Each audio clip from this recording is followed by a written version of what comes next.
Features of the channel, we've got moving pictures that talk. Oh, that's really so that's kind of cool. He wrote in and he said, "Why is the thimble so plumpy?"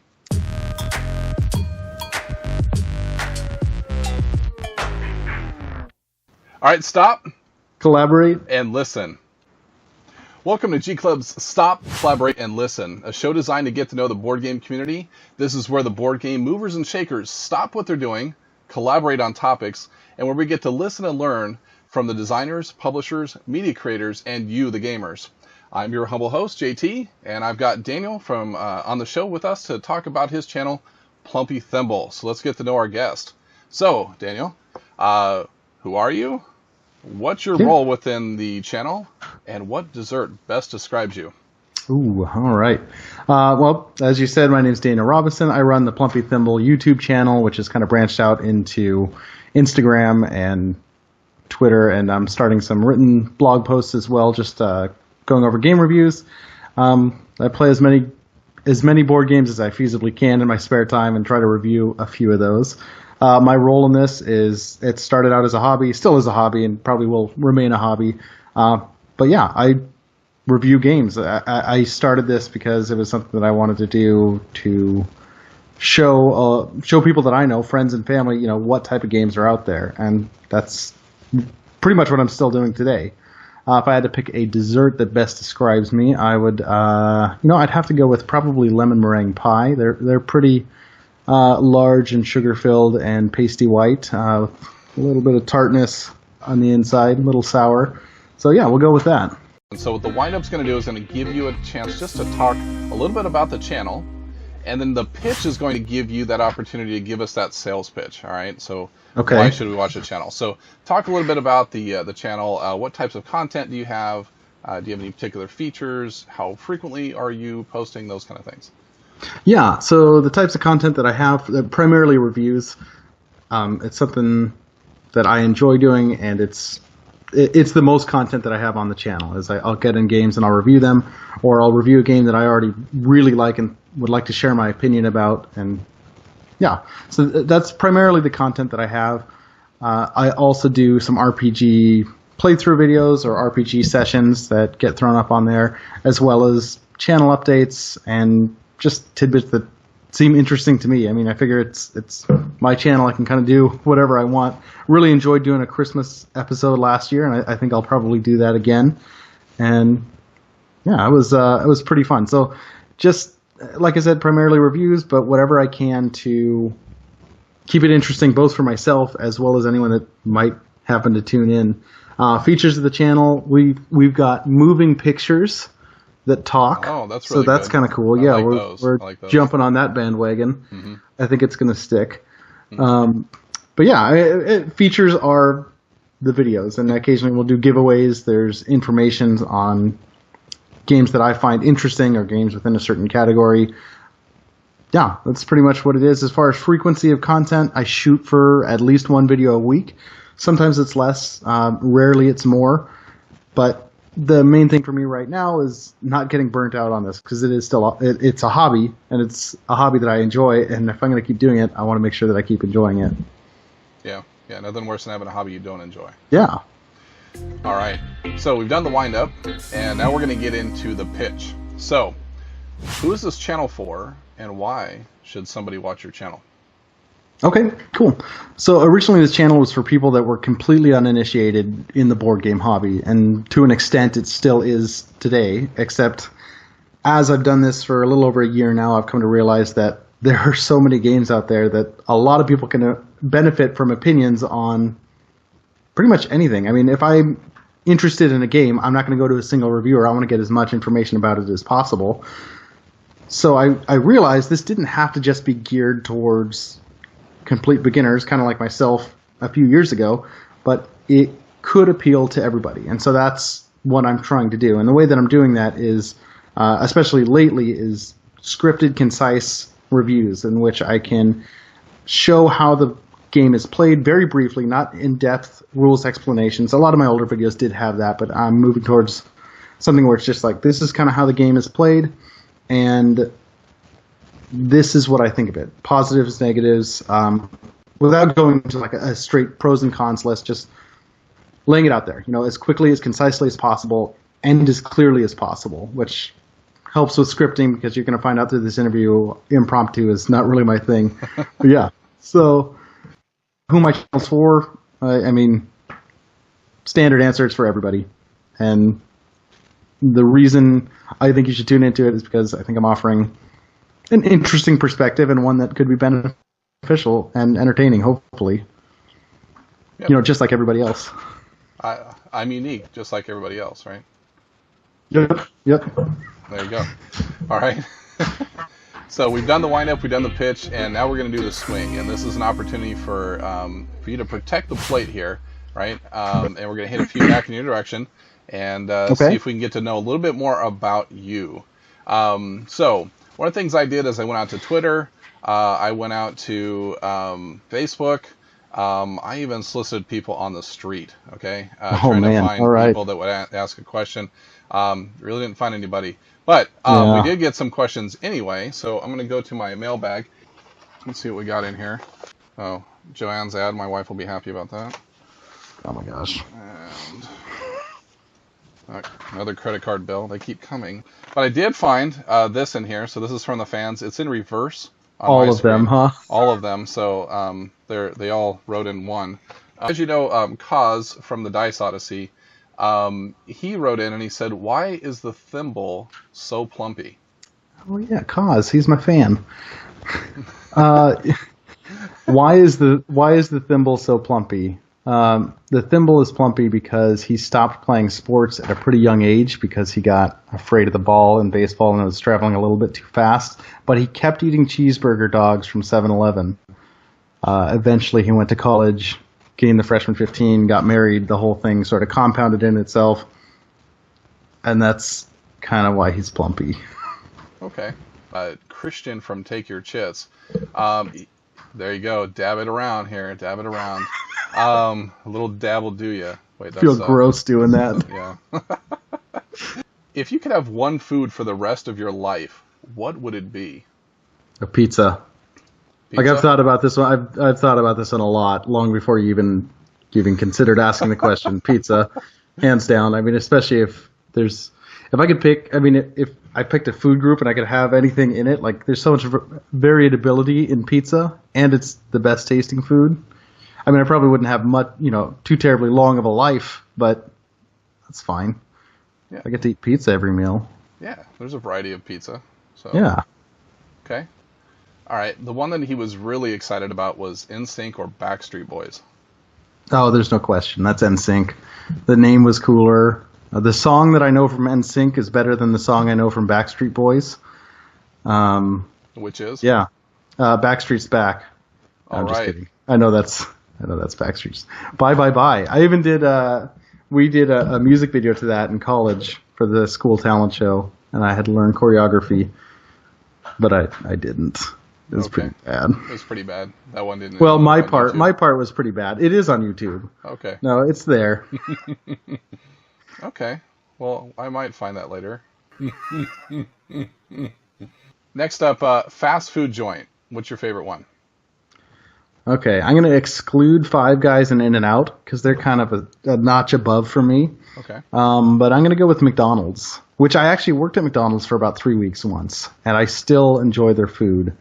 I'm a little disappointed that our region has decided to stop carrying the McRib about 3 years ago, and it's infuriating. All right, and then his last question for you is listen to only soprano sax, smooth jazz for the rest of your life, or banjo-centric bluegrass? I'm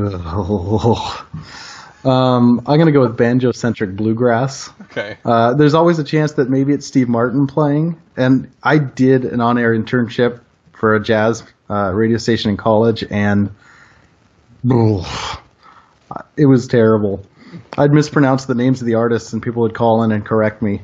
It was just the worst. And then last one here from the mailbag is Christy from Peace, Love, and Games. She wants to know, cantaloupe or honeydew? Ugh. I don't know the difference. I'm going to go with honeydew because they named a Muppet after it. Well, hey, let's get into some of the questions I had for you, and we'll Okay. jump into those. So why the name Plumpy Thimble or Plumpy Thimble, not Plumpy Thimble? That sounds wrong. Plumpy Thimble. Yeah, Plumpy Thimble. That was picked because... Okay, so I picked Plumpy Thimble because, one, Plumpy was my favorite and still is my favorite character in Candyland. He's not in modern iterations. They took him out. He is the first named character. He's the first character with the card. Now I think he's like the gingerbread tree or something. But he was the little green, fat gremlin guy that manned the sugar plum tree. And then I still, to this day, if I ever do play Monopoly, which is rare, but it happens, I insist on being the Thimble. So those were kind of the two things growing up that I really liked in board games. It was Plumpy and Thimble. Okay. Yeah, I finally settled on that. I didn't even like the name, but I just figured I had to do something. And it was way better than the other names I had for the channel, too. So, So what inspired you to start Plumpy Thimble? okay, yeah. So I love the idea of YouTube. Like, I remember when I first learned about YouTube, it was back in high school, and just the idea of, when I first heard about it, like, it was this revelation that, like, people can have their own TV show.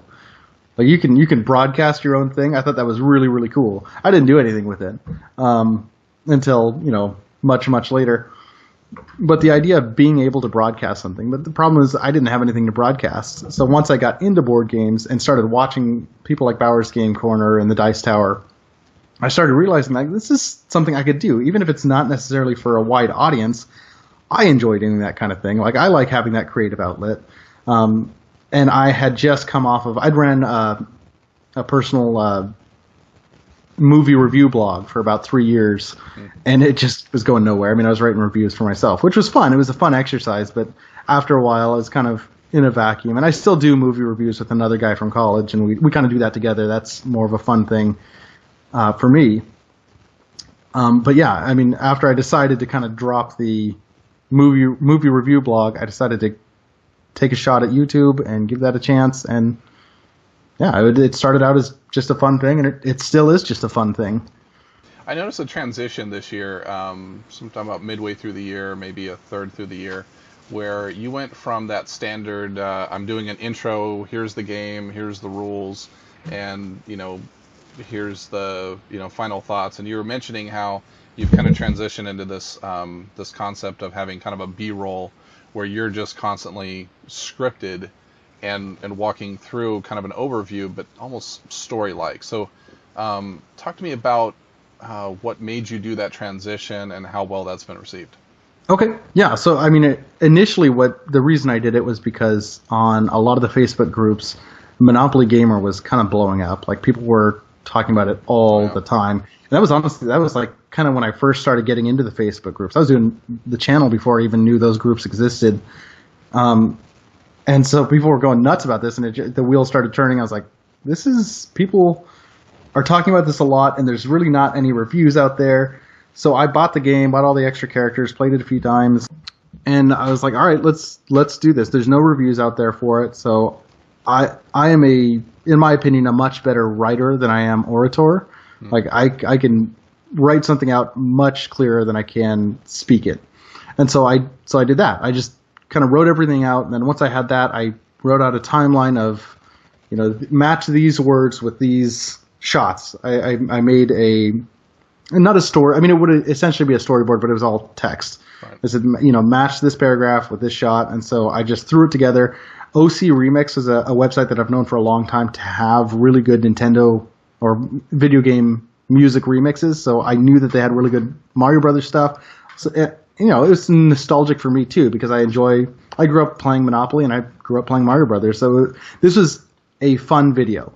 And I did it, I threw it together. It really didn't take nearly as much time as I was thinking it was going to. Put it up there, was going to forget about it. Easily became my most watched video. And people were complimenting me on my new approach, and they really liked the new direction I was taking. And I was sitting there thinking, this is supposed to be the cheap, like, throwaway video.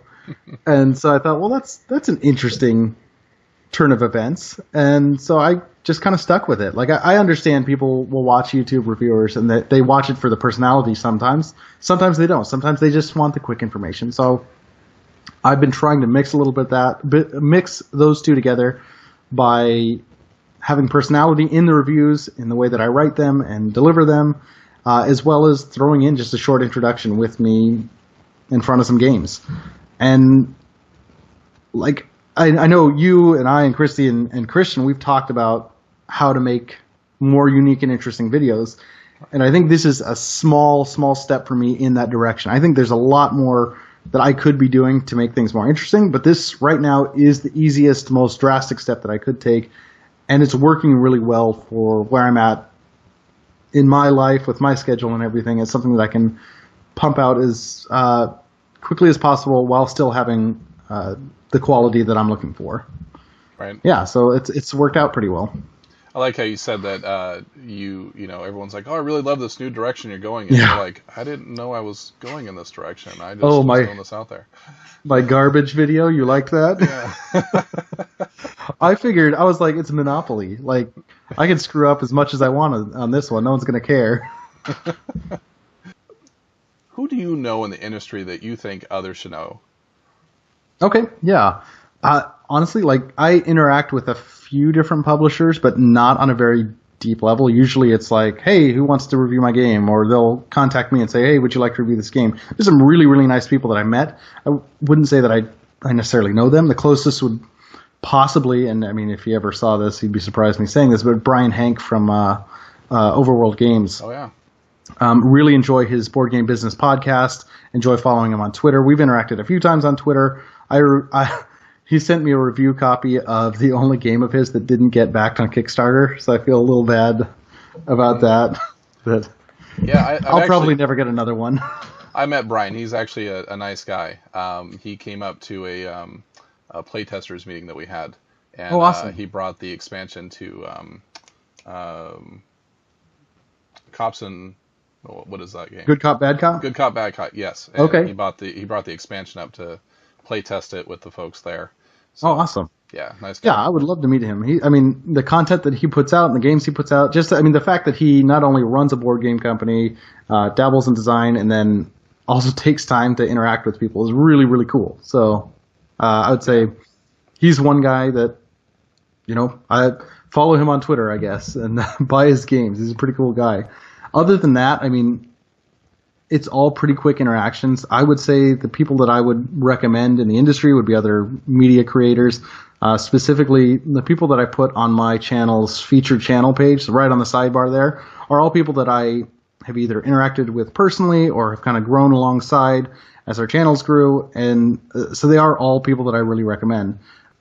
To Die For Games was actually the first person that I featured. We both kind of started pretty close to around the same time. Obviously, Mandy's kind of kicked it up a notch lately, which is really, really awesome to see. Right.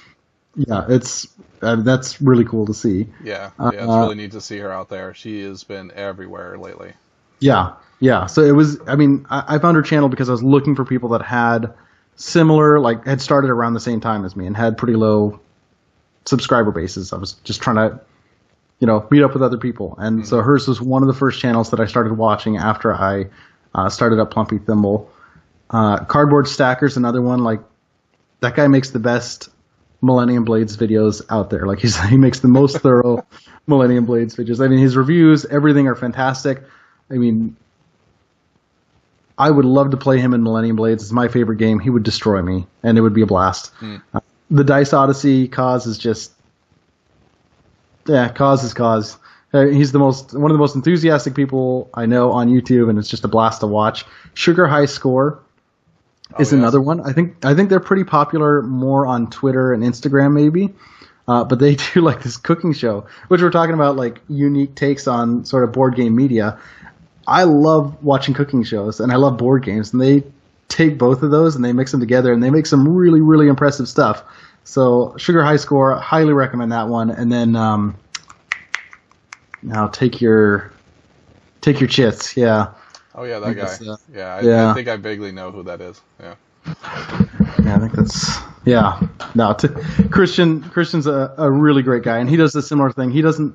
I had a chance to meet him at PAX West, and we were talking a little bit. And, I should know this because none of his videos do it, but we were talking. He doesn't do board game reviews. He does these these essays, these spoken essays about the board games, the board game industry, or just something that he finds interesting. I think that's why he's doing so well, is because he's offering something different, and his videos are incredibly high quality, and it's been awesome to see those, but even cooler to meet him in person.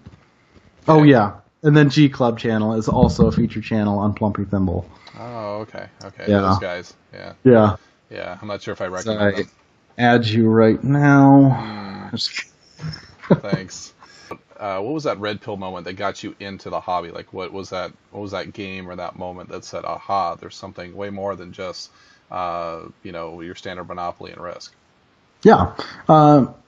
It sort of started out heading towards a slope, like I played, the normal board game fare, Risk, Clue, Monopoly, all that for a little bit. And then in college, I played a little bit of Settlers of Catan. My brother started getting into HeroScape pretty hardcore, and we played that quite a bit.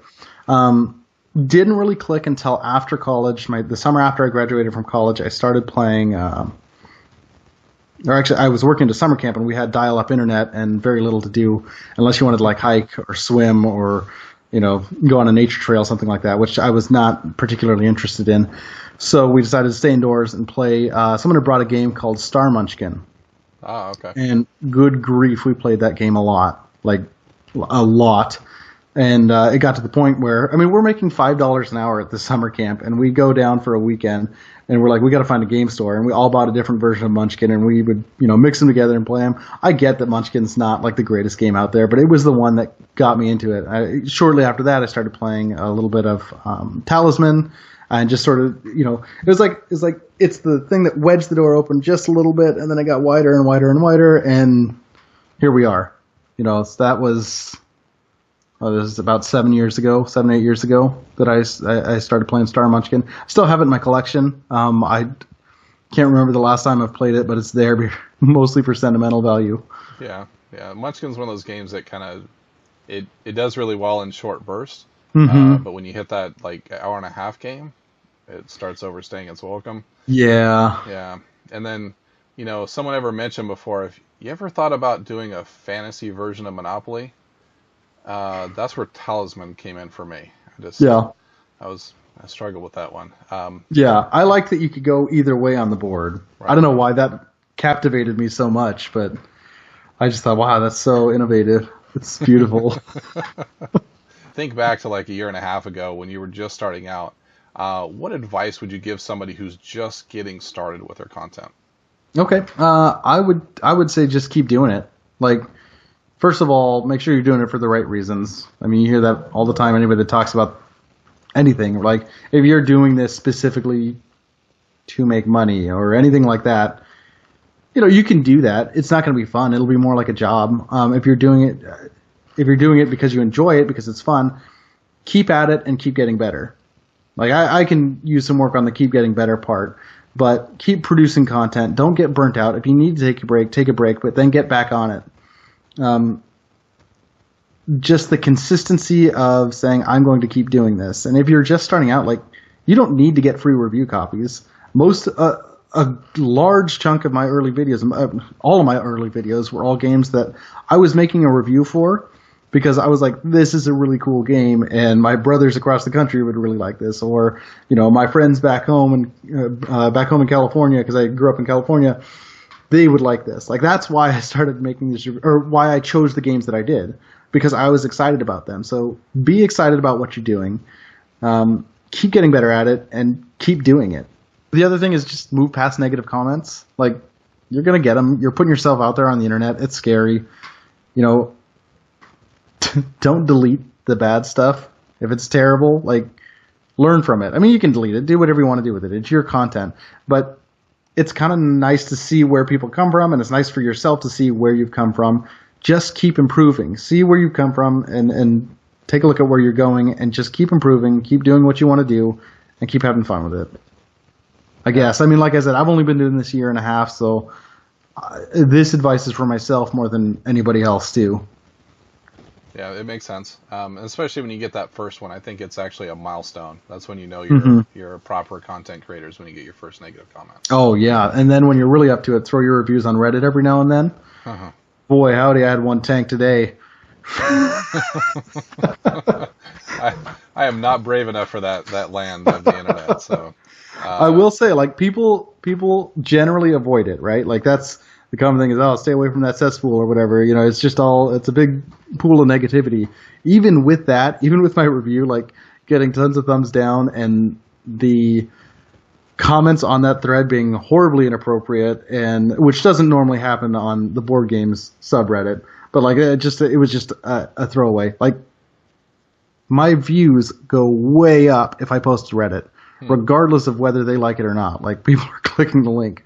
Obviously, I'm involved in the community there too. Like, it's not just something that I'm going and I'm like, oh, here's my video, here's a new review. I'm pretty active on there, and they have a strict 10% of what you know, it's like one post in every 10 that you interact with can be about your content. And I try to have it be much less than that as well, because there's interesting content on there. You know, that's a good way to get board game news, and if that works for you, it works for you. But find what works and throw your content out there and kind of steal yourself a bit. What do you think about monetization, if I can even say that right? The YouTube ads, the pay-per-review, Kickstarter, all that kind of stuff is out there. There's a lot of debate going back and forth on that. Okay. Yeah, so as far as monetizing, like, if people want to do the YouTube ads, more power to them. Like, that's completely up to you. I run the little banner ads at the bottom of my video. I started out doing the full-on video ads. I don't anymore. Part of that is, like I was saying, there's so much board game content out there that unless I already know and trust your reviews, your opinions on this, if you've got a really long video ad and I don't know who you are and it's, you know, a game that's been well reviewed, I might just be like, all right, let's check out what the Dice Tower has to say about this if I hadn't already checked them out, or any number of other people. So that's personally why I don't do the video reviews, is because I'm not sure I would sit through my own reviews if there was a video ad on there. But whatever you want to do, whatever works for you as far as that goes, that's fine. Paid reviews, I think I'm kind of in line with most other people on this. I think if you're being paid for a review, you should probably disclose that. I like the idea of paid reviews actually just being previews and it being more of a promotional type situation where you're showing off the game. And yeah, you know, commercials are supposed to be really positive about the things, but be upfront about it. If you're selling it as a review with positives, negatives, and you're, you know, making a few $100 or something, which is be fantastic. I've never seen that much money from this hobby, not even close. That's great. One thing that I haven't seen come up is, and this is something I'll occasionally write reviews for Board Game Authority, and the way that works is they pay me, they get paid from someone, and then they pay me to freelance to write a review about a board game. It's a shorter written review. I don't know if I'm not sure what they do on their site, if they disclose that they're getting paid from it.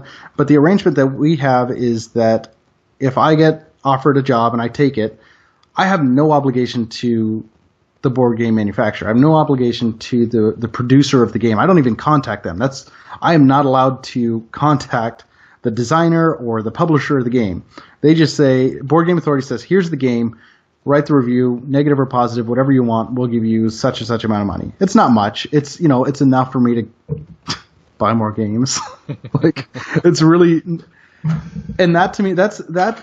I think if there's going to be monetization on actual reviews, that's the kind of thing that you should see. You should see maybe some sort of aggregator or larger company paying freelancers, and the freelancers have complete free will to do the content the way that they want to do the content. I think that's a really difficult thing, and I think it's hard to disclose that kind of information.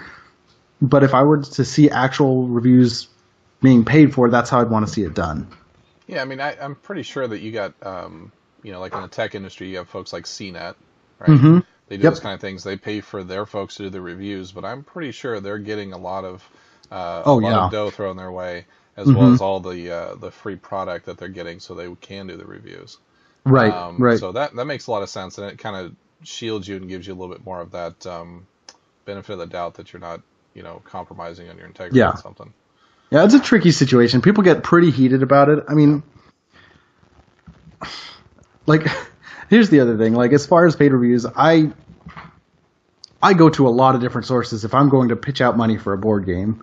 Like, just the last one that I really wanted to get and ended up buying. Actually, my Surface is sitting on top of the game box right now because it's the nice big one. Is Evolution Climate, right? Like, it sounded kind of cool. I watched probably 15 different people's opinion on it. I don't take any one person's opinion, and I don't think anyone should. I think you need, if you're going to throw money at something, figure out if it's something you're going to want.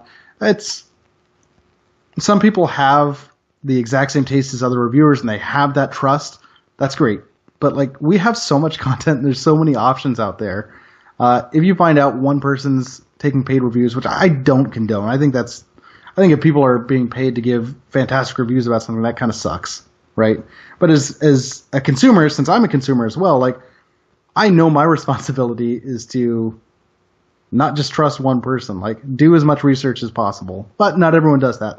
That's more of a personal thing. Like, that's on me. That's what I do, and kind of my thoughts on that. Right. Does that make any sense? It does. It does. As a content creator, your biggest asset is trust. Mm-hmm. And as soon as anybody starts losing that, you lose everything when it comes to content creation. So, especially in the review business. How much do you actually look at stats? When you're looking at YouTube and you see the amount of views or subscribers or audience retention, do you care about that stuff? If so, what do you look at? If you don't care about it, why not? Yeah, I should probably care about it a little more than I do. I probably look at the stats, honestly, maybe 3-4 times a month, just a quick glance, not as much, probably nearly as much as I should be. I do keep an eye on subscribers, and I keep an eye on views.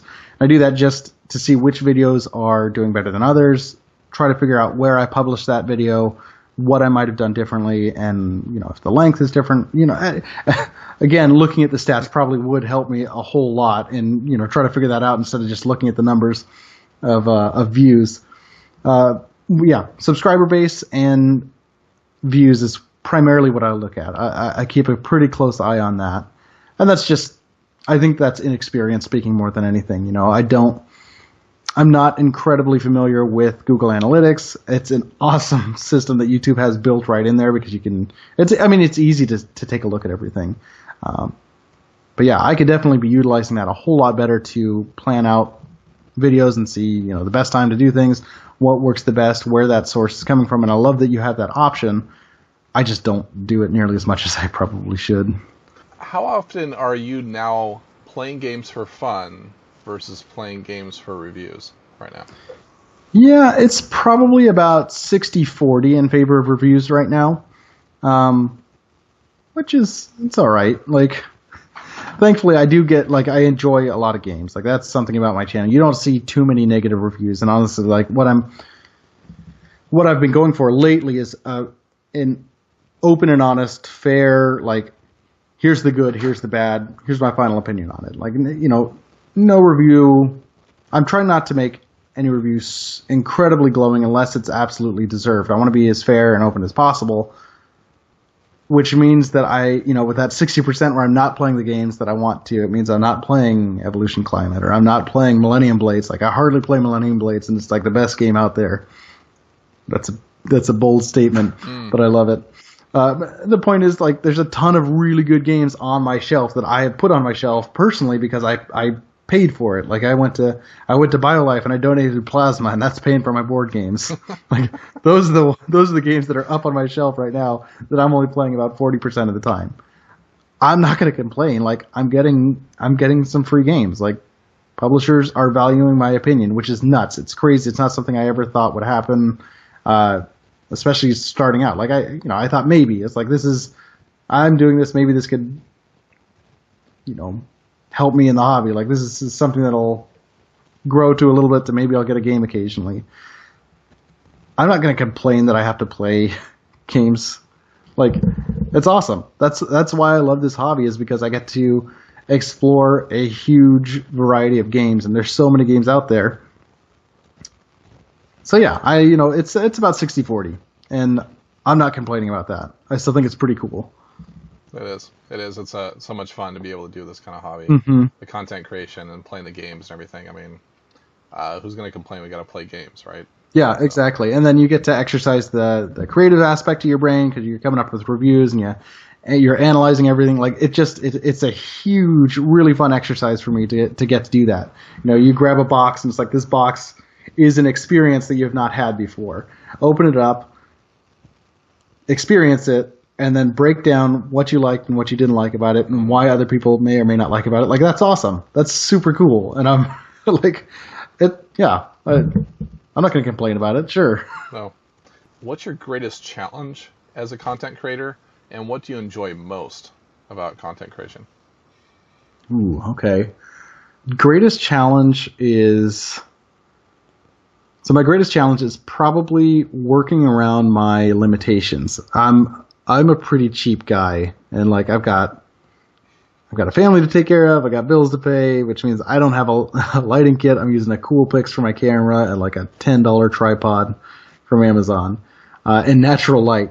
I come home and do my videos on my lunch break, which means I am just flying through a lot of them. I pull open the big window and use as much natural light as possible, which takes up time. And honestly, my videos aren't as nice looking as I would like them to be. And eventually, we'll get there.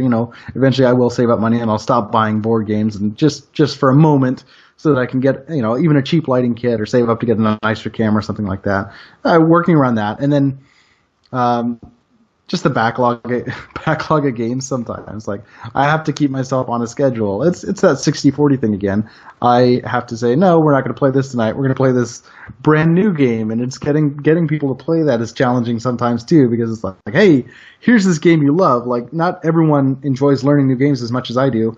And they're like, hey, Daniel, did you bring Spyfall or the Chameleon? It's like, no, I brought this game you've never even heard of, and it's going to take us 2 hours. Buckle up, right? And so, what do you enjoy the most as a content creator? What I enjoy most as a content creator, one is stretching that creative aspect of my brain where I get to write and create video content. Like, that is something that just, it's part of me. It makes me tick. Like, I've always enjoyed writing. I've loved reading and making stuff. It's dumb home videos of me doing a late night talk show with my friends and family, like as an 8-year-old. It's dumb, but it's something that I've always kind of loved doing, and that's kind of why I continue to do it. And then the other side of that is I really like board games, and this is an excuse to play them more. It's an excuse to delve deeper into the hobby, and it's such a wide and deep hobby that it's like I'll never play every game, but I can at least play a whole bunch of them. And I love that. Like, that's super cool. Currently, you're competing in the Clash of Creators Star Realms tournament that I'm also involved in, and there's, 22 of us? 21 of us?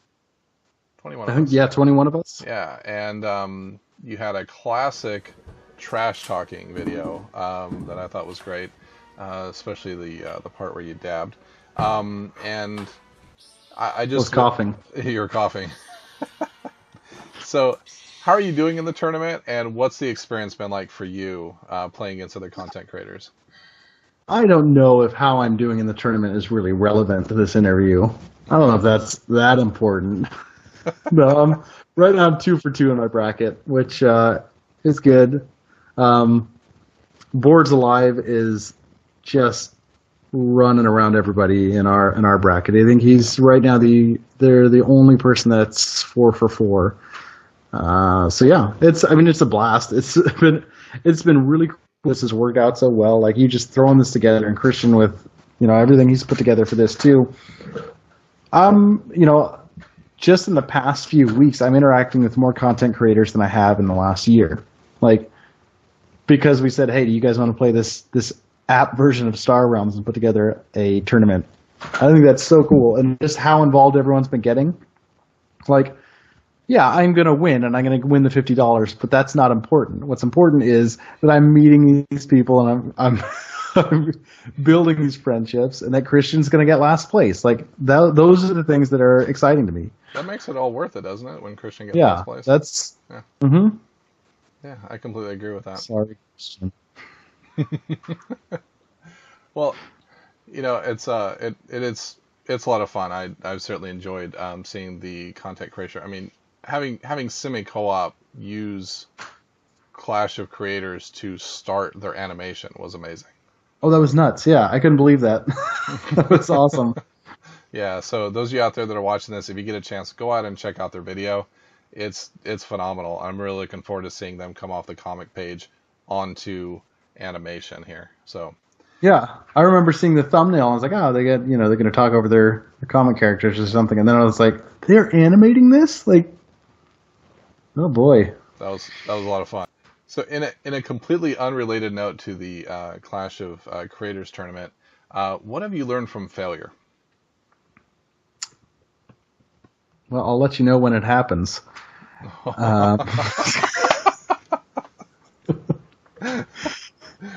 No, it goes back to kind of what I was saying earlier. Like, people are going to be mean. It's the internet. You're going to have videos that two people are going to watch.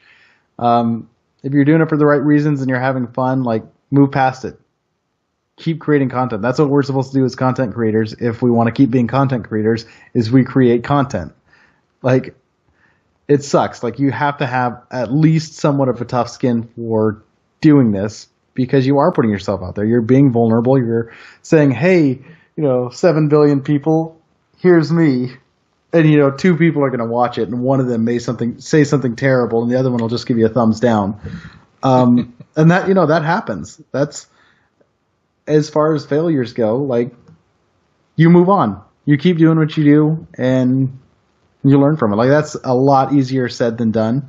But if you're going to be doing this, that's kind of one of the first things you should learn, is that you fail. Everybody fails. Just keep going, because you don't have to fail for your entire time that you're doing this.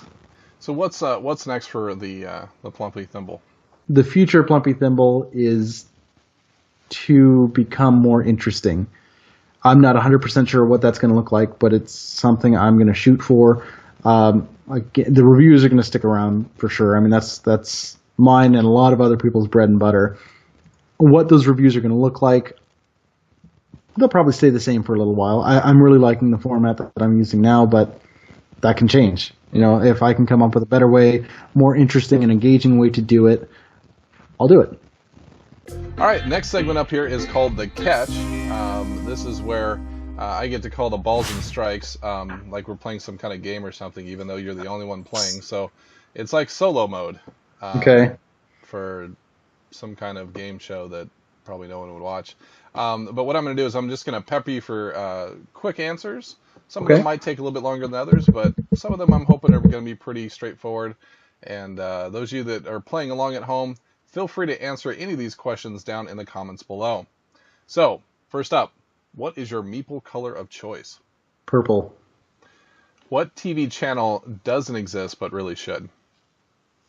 People still have TV channels. It would be a cartoon channel with all my favorite cartoons.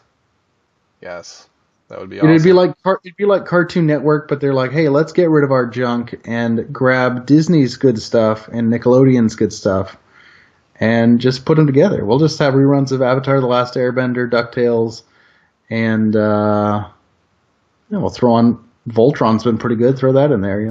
What game do you wish you could erase from your memory so you could experience it again for the first time? I'd like another crack at the first case of Sherlock Holmes Consulting Detective, because we did abysmally bad, and we've only done 2 cases. But I'll take a reset right now if I could, because it was embarrassing. It was our anniversary, and we went to a park, and we thought, this will be nice and quick, and we spent like 3 hours just doing terrible. What game title best describes your life? I'm going to go with Diplomacy. I've been working customer service a while, and I've got 7 siblings, and let's go with Diplomacy. Some people, they would say that there's 2 types of gamers in the world. What are those 2 types of gamers? Those 2 types of gamers are people that will only play Monopoly, and then people that are willing to explore better games. This is directed at my sister Jennifer, who will only play Monopoly, despite it being a destroyer of families. Among your friends, what are you famous for? Board games. Having a bunch of board games. I'm sure that's any one of us that do this. That's going to be the thing.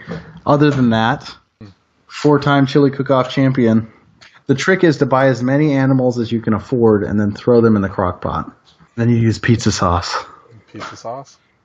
Huh. You want it to be sweet. You want sweet and spicy. All right, here's the one you've been waiting for. Who has a more epic beard? Mm. Kaz from the Dice Odyssey or Chuck Norris?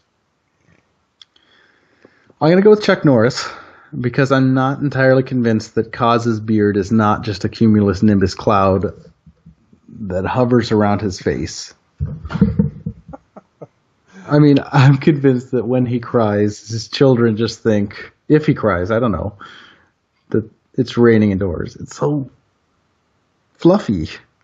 Yeah. So Chuck Norris has more of a beard, whereas Kaz has more of a rain cloud. All right, final question. This is one is worth 2,000 points. So hopefully you'll still win tonight. 2,000 points. Yeah, let me tell you, that's big time right now. If there was a fire and you got everyone out safely, and you had time to grab one game, pretty sure I know what this is, what would you grab? Sorry, Sliders. No, I'm just kidding. It would be Millennium Blades. I got all my expansions in there and everything, and that's probably the game I've sunk the most money into. So I'd grab that one, and then let homeowners insurance take over the rest.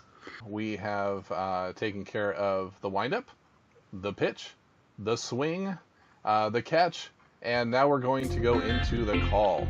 So, where can people find you? Where can people find your channel? And really, more importantly, what do you want on your tombstone? Okay. So you can find me on YouTube and Instagram as Plumpy Thimble. You can find me on BGG as Daniel Robison, all one word. Robison is Robison. It's Robinson without the N in the middle. People get it wrong all the time. Actually, I have to pick up a package for a game review, and it's got Robinson on there. So Robison. On Twitter, I'm Daniel B. Robison. You can find my blog at plumpythimble.wordpress.com. YouTube is just youtube.com/plumpythimble. What do I want on my tombstone? That's kind of a heavy question for after all that, but it kind of keeps me up at night. I'm terrified that when it comes to it, they'll put the wrong thing on there. So I want something that really represents who I am. So I guess it'll be as clear as possible. I want bacon, mushroom, and jalapeno with a crust that rises. Yeah, there you go. On my tombstone. Okay, I like it. So, those of you at home that are following along, if there was a fire and you got everyone out safely and had time to grab one game, what is it that you would grab? Let us know in the comments below. So let's get to the wrap. This is where I get the opportunity to say thank you very much to Daniel from the Plumpy Thimble from joining me on Stop, Collaborate, and Listen. Thank you so You're much, welcome. Daniel. I appreciate it. It's been a pleasure having you on. Always enjoy interacting with you online. But unfortunately, though, I do need to make an apology to Christian from Take Your Chits, as we ran out of time, and we'll have to reschedule him on later. So we had a lot of fun. I hope you did too. If you had fun, please hit that like button, and if you want to see more content just like this, hit that subscribe button, and let us know what you think in the comments below. If you have any questions for myself or for Daniel, put them out there for us. And my name is JT. I'm Daniel. And you've been watching G Club. Thanks for watching.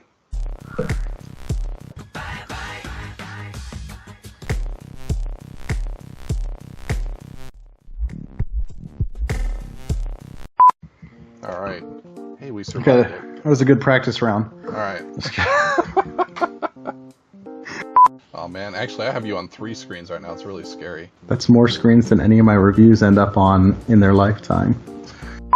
Hopefully my 3 viewers will come and watch your channel. Yeah. Well, don't worry. I'll keep refreshing the page. I'm going to look at my demographics, and it's all going to be male. It's all going to be, in that 25 to 35 bracket, and it's going to be in the Pacific Northwest. And that's the only demographics, Daniel. Yeah.